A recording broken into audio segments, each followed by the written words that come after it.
So, siguro nakita na naman natin yung load na ito sa meters sa mix at saka sa open, no? So, ano ba yung assessment natin dito? Unang-una, dapat may mag-review. Pangalawa, yung pipinin point ko dito is yung precision.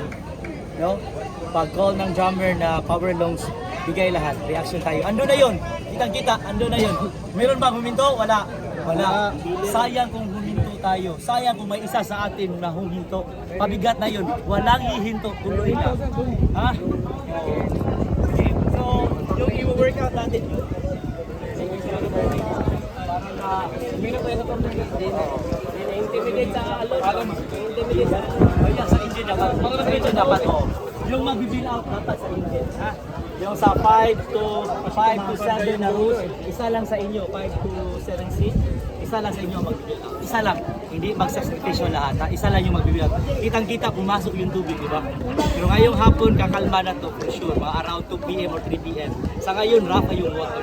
So yung gagawin natin, ang sabi ni Sir, yung drummer natin, yung sa exit, clear out tayo para hindi masampal yung alon. Ginagawa ba natin yun? Ginawa ba natin yun nila? Ini-execute ba natin yung tama? Tama! Very good! So ano pa yung gagawin natin? I-improve pa tayo. It's all about mental conditioning, mental mindset, mental type design, ha? Huwag isipin yung pagod. Hindi tayo mamatay rito, hindi tayo mamamatay. Ha? Isang hit lang to. Ha? Start strong, then finish strong. Kaya ba? Kaya! Okay, so ano yung handle natin? BP5 Dragons, ano? Okay, pag sinabi ko BP5 Dragons, you write it ang isang sagot, ha?